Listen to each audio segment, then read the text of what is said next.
तो कैसे हैं सभी लोग? सब बढ़िया? मैं हूँ आकाश जैन और हम पढ़ रहे थे क्लास 9th साइंस से केमिस्ट्री का chapter matter in our surrounding. इस वीडियो में हम डिस्कस करेंगे उन फैक्टर्स के बारे में जो मैटर की स्टेट को चेंज करने के लिए रिस्पॉन्सिबल होते हैं। तो देखते हैं वो ऐसे कौन से फैक्टर्स हैं। पहला फैक्टर जो है, जो किसी मैटर की स्टेट को चेंज करने के लिए रिस्पॉन्सिबल होता है, वो है टेम्परेचर। और जो दूसरा फैक्टर है वो है प्रेशर। अब इन दोनों फैक्टर्स को हम डिटेल में डिस्कस करते हैं। जब हम कहें कि हम टेम्परेचर को चेंज करके किसी मैटर की स्टेट को चेंज कर सकते हैं, तो इससे हमारा मतलब ये है कि हम या तो टेम्परेचर को इंक्रीज करेंगे या डिक्रीज करेंगे। यहाँ पे हम टेम्परेचर इंक्रीज करने को हीट लिखेंगे और टेम्परेचर डिक्रीज करने को कूलिंग।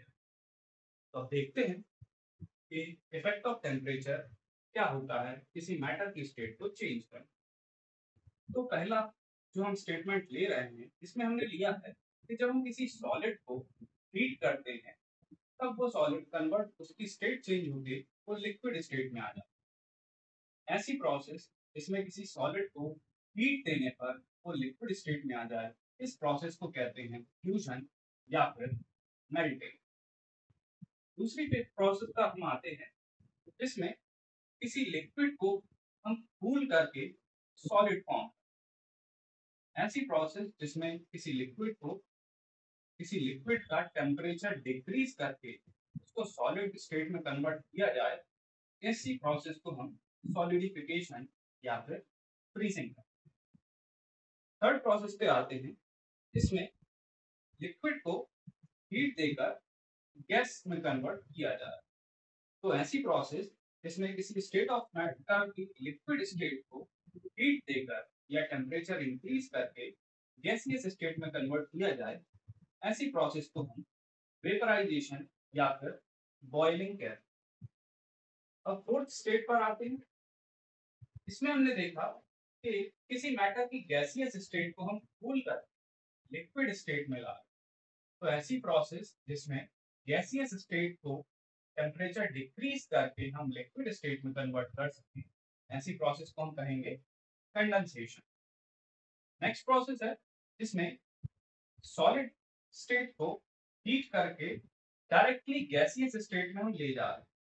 यहाँ ध्यान देने वाली बात यह है कि यहाँ पर बीच में कोई लिक्विड स्टेट नहीं आ रही है। सॉलिड डायरेक्टली हीट करने पर गैसियस स्टेट में जा रहा है। इस प्रोसेस को हम कहेंगे सब्लिमेशन।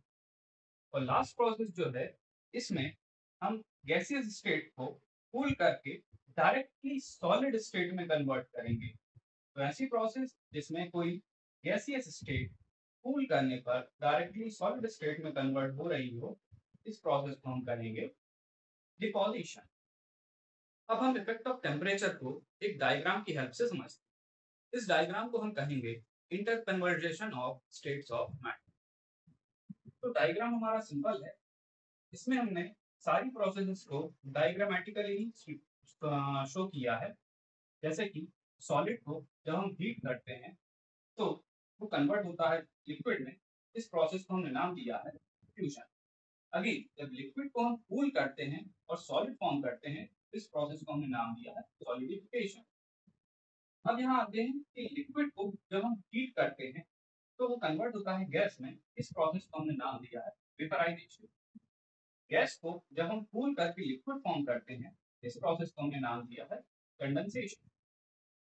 सॉलिड को हीट करके जब हम गैसियस स्टेट में ले जाते हैं, इस प्रोसेस को हमने नाम दिया है सब्लिमेशन। और इसका रिवर्स, जब गैसियस स्टेट को कूलिंग करके हम सॉलिड फॉर्म करते हैं, इस प्रोसेस को हमने नाम दिया है डिपोजिशन। एक चीज याद रहे, ये अंदर जो भी प्रोसेस लिखी हैं, ये सारी कूल करने पर लिखी हैं। और जो बाहर साइड के एरोज हैं, ये सारी प्रोसेस हीट करने पर लिखी गई। आपने कभी सोचा है कि जब हम बर्फ को हीट करते हैं तो वो डायरेक्टली ही वाटर में चेंज नहीं होती, या फिर यूं कहें कि जब हम वाटर को हीट करते हैं तो वो डायरेक्टली वाटर वेपर्स में चेंज नहीं होती। कुछ देर तक इनका टेम्परेचर कांस्टेंट बना। तो फिर हमने जो हीट प्रोवाइड की वो कहाँ? आइए उसी हीट के बारे में हम जानते हैं। हमारा टॉपिक है लेटेंट हीट। लेटेंट वर्ड का मीनिंग होता है हिडन, मतलब कि छुपी हुई। तो लेटेंट हीट की डेफिनेशन देखते हैं क्या है।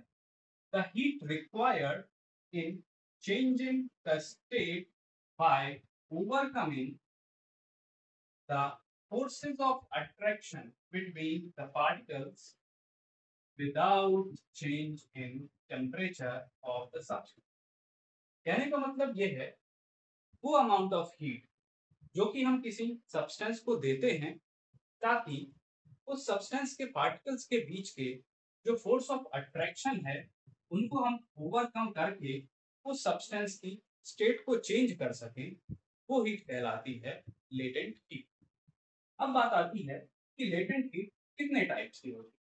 तो latent heat generally two types की होती है। First one is latent heat of fusion. अब लेटेंट हीट ऑफ फ्यूजन क्या होती है? तो जब हम चेंज करते हैं किसी सॉलिड को लिक्विड में, तब हम इसे कहते हैं लेटेंट हीट ऑफ फ्यूजन। अब इसकी डेफिनेशन के बारे में बात करते हैं। इसकी डेफिनेशन है the amount of heat energy required to change 1 kg of solid into liquid at atmospheric pressure without any change in temperature। कहने का मतलब ये है कि वो अमाउंट ऑफ हीट जो कि हम किसी 1 किलोग्राम ऑफ सॉलिड को चेंज करने के लिए, 1 किलोग्राम ऑफ सॉलिड को लिक्विड में चेंज करने के लिए किसी सब्सटेंस को देते हैं at atmospheric pressure without any change in temperature. दूसरी टर्म है जो है लेटेंट हीट ऑफ वेपराइजेशन। तो लेटेंट हीट ऑफ वेपराइजेशन कब काम आती है? जब हम चेंज करते हैं किसी लिक्विड को गैस। अब इसकी डेफिनेशन के बारे में भी हम डिस्कस करते हैं। इसकी डेफिनेशन है the amount of heat energy required to change 1 kg of liquid to gas at atmospheric pressure without any change in temperature। कहने का मतलब है वो अमाउंट ऑफ हीट जो हम किसी 1 किलोग्राम ऑफ लिक्विड को देंगे ताकि वो कंप्लीटली गैसियस स्टेट में कन्वर्ट हो जाए एट एटमॉस्फेरिक प्रेशर, लेकिन उस सब्सटेंस का टेम्परेचर चेंज ना हो। अगले वीडियो में हम डिस्कस करेंगे इवापोरेशन के बारे में।